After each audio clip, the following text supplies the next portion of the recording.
বন্দিত্বতকৈ মোৰ মৃত্যুৱেই প্ৰিয় বন্ধ কোঠাতকৈ কফিনেই শ্ৰেয় মোক দুখন দেউকা লাগে উৰিবলৈ লাগে এখনি আকাশ এখন অৰণ্য লাগে জিৰাবলৈ লাগে প্ৰভাতী খুৰুজৰ প্ৰকাশ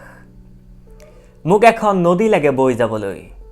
বগাই ফুৰিবলৈ লাগে এখন পাহাৰ মোক লাগে এনে এখন পৃথিৱী য'ত জাগে বাসনা মুক্ত হোৱাৰ যেতিয়া অৰণ্যত উৰি ফুৰা এটা চৰাই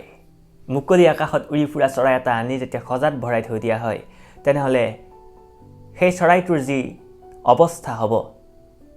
মোক যদি কোনোবাই বন্দী কৰি ৰাখে মোৰ অৱস্থাও ঠিক তেনেকুৱাই হ'ব বন্দিত্বতকৈ মোৰ মৃত্যুৱেই প্ৰিয় যদি মই বন্দী হৈ থাকিব লাগে এটা বন্দিত্ব জীৱন বন্দিত্ব মানে কেৱল মই এইটো বুজোৱা নাই যে আপোনাক কোনোবাই শিকলি লগাই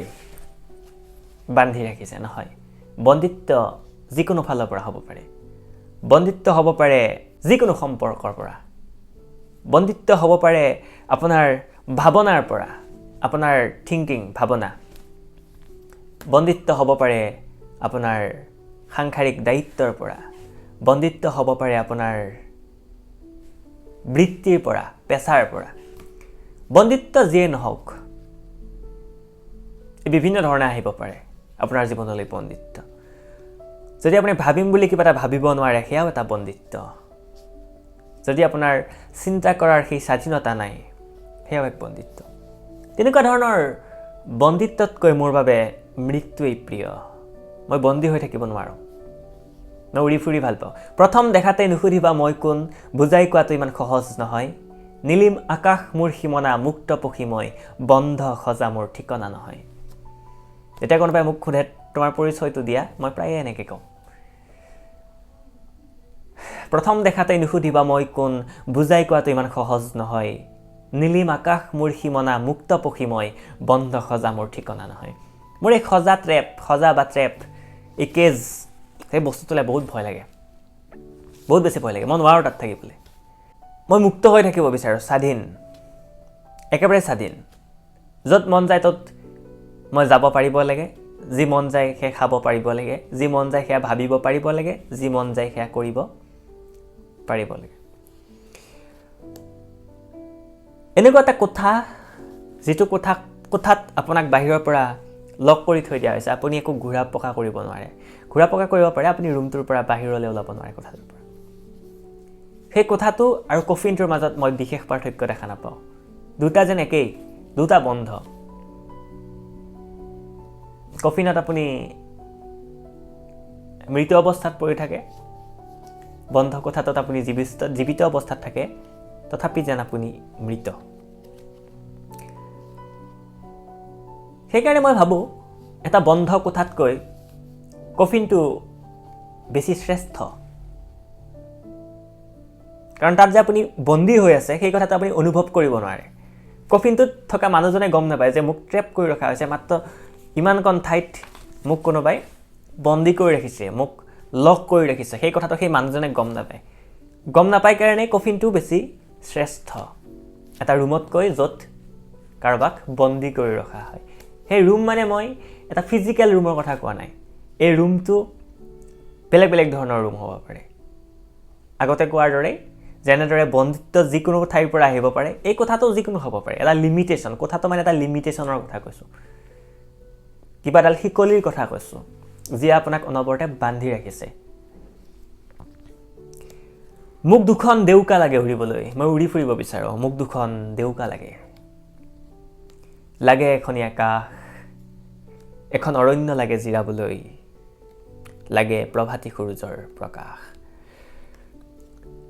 এটা চৰাই কিমান মুক্ত য'ত মন যায় উৰি যাব পাৰে যিমান ওপৰলৈ মন যায় সিমান ওপৰলৈ উৰিব পাৰে আকাশখন কিমান মুক্ত তেনেকুৱা এখন মুকলি আকাশ মই হ'ব বিচাৰোঁ তেনেকুৱা এখন মুকলি আকাশত মই জীয়াই থাকিব বিচাৰোঁ মোক প্ৰভাতী সূৰুজৰ প্ৰকাশ লাগে ৰাতিপুৱা ওলোৱা সূৰ্যটোৰ পৰা যি ৰশ্মি আহে সেই ৰশ্মি মোক লাগে বন্ধ কোঠাততো সেই ৰশ্মি নপৰে সেই পোহৰ নপৰে যদি মুকলিকৈ থাকোঁ মই তেতিয়া মই ৰাতিপুৱা সূৰ্যৰ পৰা অহা সেই পোহৰ পাম। মোক এখন নদী লাগে বৈ যাবলৈ। নদীখন কিমান মুক্ত, তাক কোনো বান্ধিম বুলিও বান্ধি ৰাখিব নোৱাৰে। আৰু তাক যদি জোৰ কৰি বান্ধি ৰখা হয়, ডিজাষ্টাৰ বনি যাব। নদীখন কিমান মুক্ত, মই নদীৰ দৰে মুক্ত হ'ব বিচাৰোঁ, বৈ থাকিব বিচাৰোঁ মই অনন্তকাল। বগাই ফুৰিবলৈ লাগে এখন পাহাৰ, এখন পাহাৰৰ দৰে মই থিয় হৈ থাকিব বিচাৰোঁ মুক্তভাৱে, বীৰদৰ্পে। মোক লাগে এনে এখন পৃথিৱী য'ত জাগে বাসনা মুক্ত হোৱাৰ। মই এনেকুৱা এখন পৃথিৱীত জীয়াই থাকিব বিচাৰোঁ য'ত খোজে খোজে মই মুক্তিৰ আশ্বাস পাওঁ, স্বাধীনতা পাওঁ। মই স্বাধীনভাৱে জীয়াই থাকিব বিচাৰোঁ। মোক তেনেকুৱা এখন পৃথিৱী লাগে। গোটেইখিনি মই প্ৰকৃতিৰ লগত মিলাই এইকাৰণে লিখিছোঁ, কাৰণ প্ৰকৃতি বহুত মুক্ত, কাৰো ওপৰত ডিপেণ্ডেণ্ট নহয় প্ৰকৃতি। এই নদীখনক আপুনি বান্ধি ৰাখিলে, পাহাৰখন কাটি বগৰাই দিলে, গছডাল কাটি বগৰাই দিলে, প্ৰকৃতিৰ একো নাযায়, আপোনাৰেই যাব। সেইকাৰণে প্ৰকৃতি মুক্ত। প্ৰকৃতি কাৰো লগত বান্ধ খাই থকা নাই। ধৰি লওক যে আজি বৰ্তমান পৃথিৱীৰ পৰা গোটেই মানৱ জাতি ধ্বংস হৈ গ'ল, এজনো মানুহ বাকী নাই। 100 বছৰ পিছত কোনোবা যদি ক'ৰবাৰ পৰা আহি চাই পৃথিৱীখন, দেখিব চাৰিওফালে সেউজীয়া, নদী বৈ আছে, পাহাৰবোৰ একো ক্ষতি হোৱা নাই, চৰাই চিৰিকটি চব ঠিকে আছে, কিমান ধুনীয়া এটা পৰিৱেশ, চাৰিওফালে সেউজীয়া, মাথো সেউজীয়া। কিন্তু আপুনি ভাবক, যদি এই মুহূৰ্তত যদি প্ৰকৃতি ধ্বংস হৈ যায়, আপুনি 1 মিনিট সময় বাচি নাথাকে। 100 বছৰটো দূৰৰ কথা, আপুনি 1 মিনিট সময় বাচি থাকিব নোৱাৰে, কোনো মানুহ নোৱাৰে। প্ৰকৃতি সিমান মুক্ত, ইণ্ডিপেণ্ডেণ্ট, স্বাধীন, আৰু আমি সিমানেই পৰাধীন। গতিকে প্ৰকৃতিৰ নিচিনা হ'ব বিচাৰোঁ,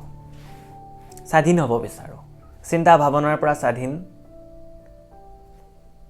মোহ মায়াৰ পৰা স্বাধীন। চৰাইৰ দৰে হ'ব লাগে, নদীৰ দৰে হ'ব লাগে, পাহাৰৰ দৰে হ'ব লাগে, আকাশৰ দৰে হ'ব লাগে। সেইকাৰণে এই কবিতাটো লিখিছিলোঁ মই। বন্দিত্বতকৈ মোৰ মৃত্যুৱেই প্ৰিয়, বন্ধ কোঠাতকৈ কফিনেই শ্ৰেয়। ধন্যবাদ।